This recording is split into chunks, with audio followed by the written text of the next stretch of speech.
Mbote bandeko nyonso tu ya balandaka Sentinelle TV en direct à Manchester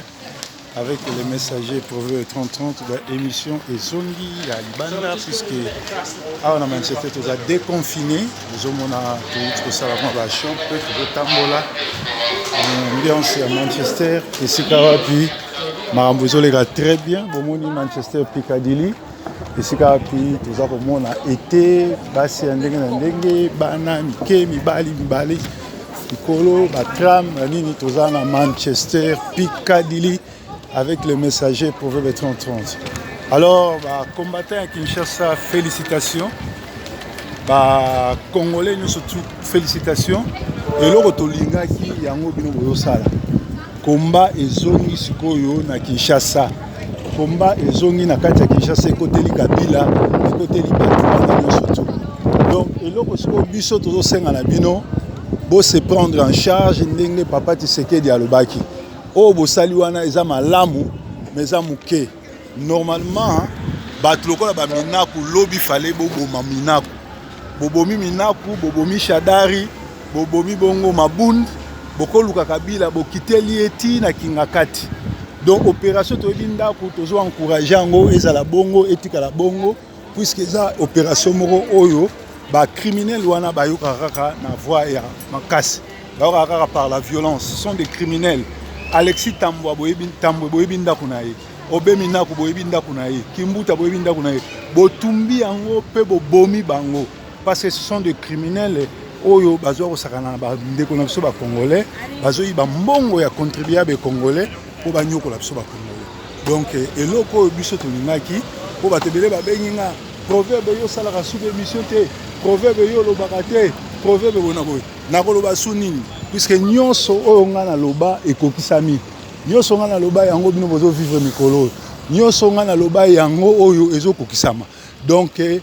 pouvoir appartient au peuple, c'est au peuple de se prendre en charge. Ceux qui bango basaka na biso biso tozo bimara ko bukate to bimape to boma bango parce que bazo boma bande na biso et ce sont des criminels. Donc o esalamaki lobi na Congo, félicitations bozo mona attitude ya Manchester moi ebimi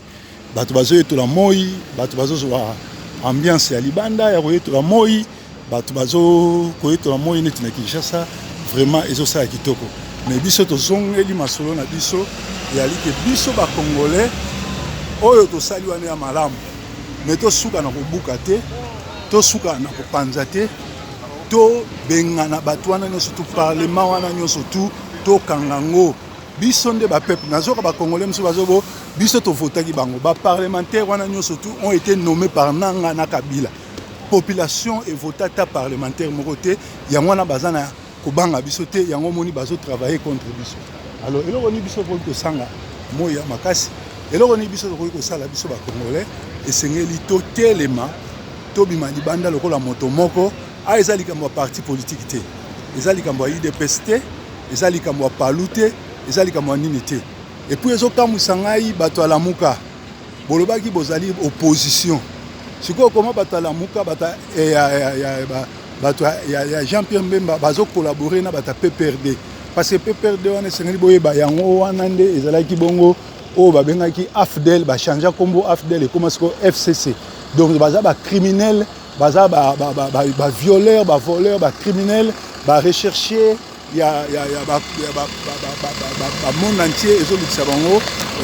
eza bato moko ba bato mabe yango na moni biso ba congolais sengeli to bima lokola moto moko to telemela bato wana to benga na bango na mboka na biso parce que mboka eza mboka na biso soki biso to bundi te moto mboka obunda te. Donc félicitations na ba mboka o babimaki lobby bo suka bongo te parlement wana il faut la dissous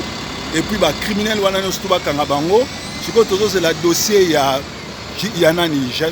Joseph Kabila alias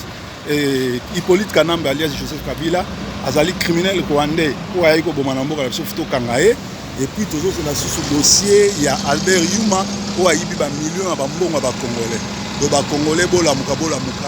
opération abiso ba combattant ezaka moko aujourd'hui criminel à FCC Betier Massas otuminda kuna yo bomier. Ezalaki bongo depuis Manchester Piccadilly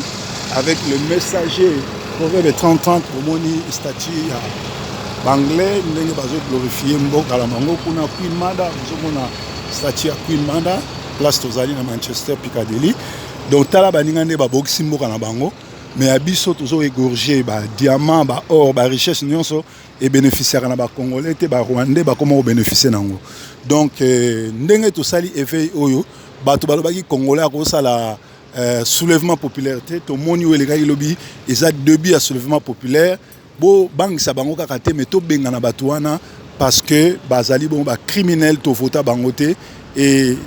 nanga Kabila bato wana nyonso tuna ba bosha befo okanga bango na kamwe boke pa ya minaku mais bobosani Rubero penda kone foko ke no tumbango c'est un criminel qui tue bato wana nyonso tu oyo bayaki na AFDEL babata masiko na FCC bobo bango sont des criminels ezaki en direct qui à Manchester Piccadilly les messagers de la bonne nouvelle Proverbe 30-30 Didier Formé bye bye Yesu azanko